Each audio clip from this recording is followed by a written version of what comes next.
Salams from the People's Dispatch studios in New Delhi. I'm Siddhantani and you're watching Daily Debrief. On the show today, we're talking about the biggest story of the week by far, the New York Times Pegasus report. We also have our weekly COVID update, and we're celebrating Rafa Nadal's 21st Grand Slam championship win.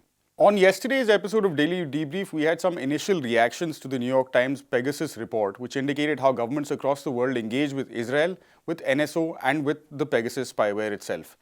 Today, with more details, more information on that front, and more insights on specific aspects of that report, Prashant spoke to senior journalist Paranjoy Guha Thakurta. The New York Times investigation has several aspects which were not known. It was a very detailed kind of an investigation.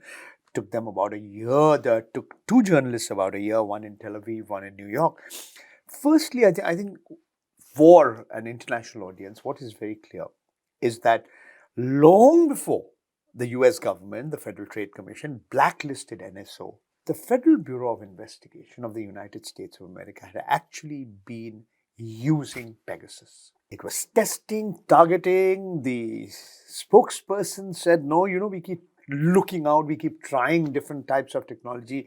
It's not that we were using it to spy on citizens, in this case, American citizens. I think that revelation has attracted a lot of international attention. That the FBI had that spyware under a different name. It was called Phantom or something, but yeah. Yes, same but thing. it was the same Exactly. company. It was, you can, call it by any other name, but it was the same technology, which was zero click. You could infiltrate any citizen's phone and read everything, and that person would not have the foggiest idea that her or his phone was compromised, infected, as happened in my case also. And everything, all your chats, all your WhatsApp messages, everything could be accessed by somebody else very far away, and you wouldn't know what was going on. I think that's very important. I think it's also, there are lots of information that has come out about how the NSO's software actually became a tool of Israeli foreign policy. In Israel, there was again a big hue and cry when the present Prime Minister Bennett, his supporters who were opposed to the earlier Prime Minister Netanyahu, they found that even their phones were being tapped. So this has become a big international issue because it's no longer confined to Pakistan and India and South Africa and Morocco and Hungary and France. The country where this software, this spyware was developed, and of course, the United States. I think among the other revelations that have come up is that when the Crown Prince of Saudi Arabia, there was some glitch in their deployment of that software. He just calls up Netanyahu and everything is all back to what it used to be. It just shows that how this has been used by the Israeli defense services to, not just authoritarian regimes across the world, but part of their outreach within West Asia. And we all know what happened to Khashoggi, the columnist of the Washington Times, who was murdered, decapitated in the Saudi embassy in Istanbul in Turkey. So all of this is new. But what is, as far as India is concerned, particularly new, is the New York Times categorically states that in 2017, when Narendra Modi became the first Prime Minister of India to visit Tel Aviv, and Netanyahu was the Prime Minister of Israel at that time, that India purchased Pegasus software as part of a bigger weapons and armaments deal. Now, the government of India has steadfastly neither confirmed nor denied, and a privilege motion has been sought to be moved against the government and the minister for saying, look, we never, for all intents and purposes, saying that we never misused this software. But what the government of India has steadfastly refused to acknowledge is whether it bought or an agency of the government of India bought it or did not buy it.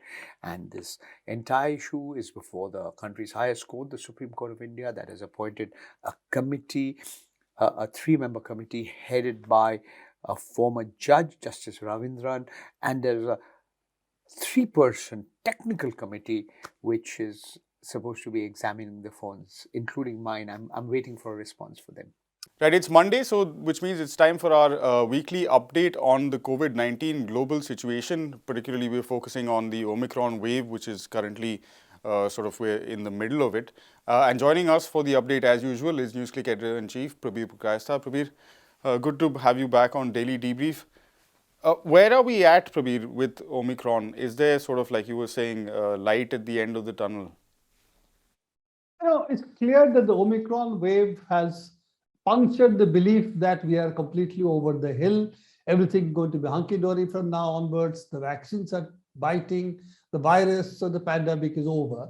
And slowly we can go back to normalcy. It's shown us that that's not true. We are still in the grip of pandemic. New variants are rising, and also future new variants may rise.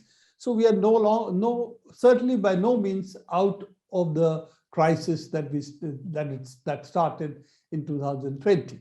So that's one broad conclusion we can come to. As far as the Omicron variant is concerned, and there have been a number of subvariants within that. So even within Omicron, there is, shall we say, an Omicron plus, or a new variant which seems to have taken over from other variants. What we are seeing is it is much more transmissible than others, but due to a variety of reasons, part of it being we are vaccinated, we have earlier possibly even have been infected. So we are no longer in a situation where our bodies don't know the virus and therefore is able to fight it. In most cases, the Omicron infections have not been that serious in terms of hospitalization and death. But nevertheless, deaths are also rising. So it's not that deaths have not happened. Among the people who are old, immune compromised, and so on, it's a simple game of numbers. If many more fall ill, then we are going to see deaths rising. And we are seeing that in various countries, including the United States, where the deaths have overtaken, in fact, the earlier peaks because the numbers of Omicron patients have been much higher than what we saw in the earlier peak. So that's one broad conclusion. But it is true, because of various reasons that we talked about, and the fact that Omicron may not be causing that serious an illness that Delta did, not other variants, but Delta, we are seeing less pressure on the hospital system, which is to the good. At least in most countries, the hospital system has not been stressed beyond their limits. What we see now in a lot of countries, for instance, in India as well, in the United States, numbers are coming down in France and UK. Various countries, you can see fall in numbers. The rise has been almost vertical, but the fall is not that steep. But it's nevertheless fairly steep if you compare it to other waves that we have seen in the past. Big countries will fall slower because all the cities do not go up simultaneously. So because it spreads from one part to the other, that spreads in local clusters, we're likely to see large countries taper off more slowly than smaller countries like United Kingdom and so on. So India and US will go down, but not as steeply as it went up. So that is one part of it. But yes, you're right. We do see that this pandemic wave, particular wave, if we call some of all the local waves as a worldwide wave or a countrywide wave, we can say, yes, numbers are going down. And in most countries, it has not created a crisis. And therefore, to that extent, we are much better off than we were, either in the Delta wave or when this whole the 2020 virus scene started, when we had really no immunity in our bodies, and there were no vaccines, and we didn't know what was to happen in the future. So I think from that, we are much better off. But no means over the hill, no means towards herd immunity or what is called the vaccine or virus becoming endemic. We are not in that stage as yet. So I think we still have a lot of things to do. And one of the key issues has to be, of course, getting vaccines to everybody and vaccine appetite to be fought. And I think that is the key issue that we have to address now. Which is what we were going to get into, Prabir. And you pointed out the US numbers and the number of deaths, particularly in the United States. We've also talked earlier of data indicating that the number of those being hospitalized with the current variants are more the unvaccinated population of that country. So what exactly has been the role that vaccines have played in dealing with this pandemic? There's no question that vaccines give you partial immunity against the infection, but certainly it gives you much better immunity against serious illness. So it doesn't protect you completely from new infections. And we had, in fact, discussed that you are going to see new variants and what would be called vaccine escape variants.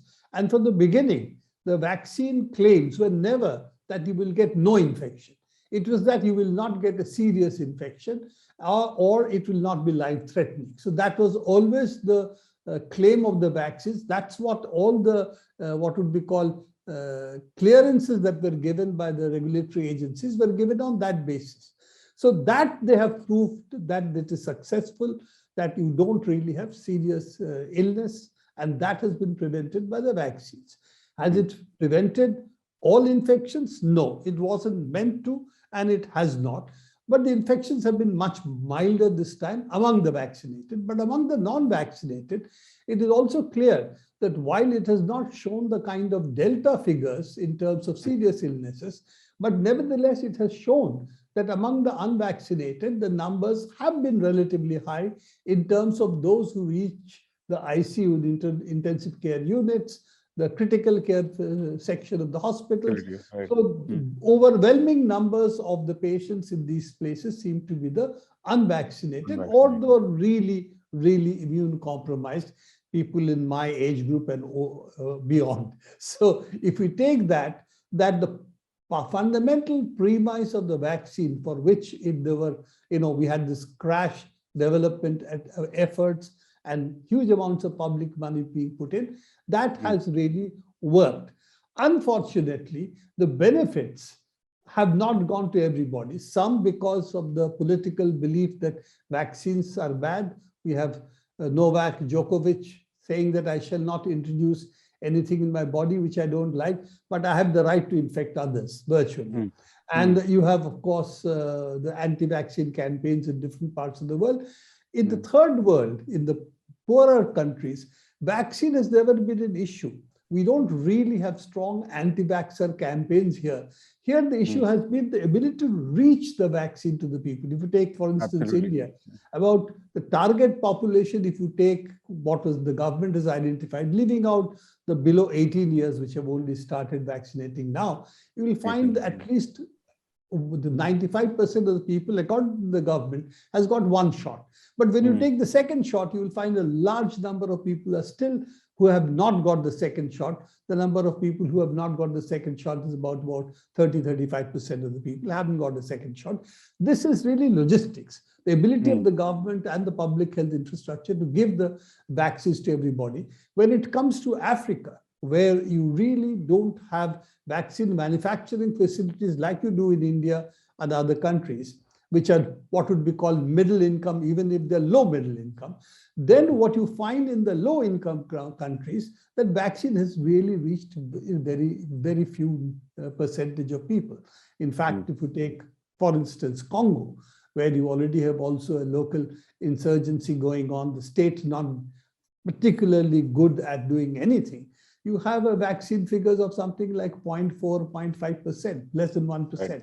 If you take Africa as a whole, it's 6 to 8% of Africa has been vaccinated.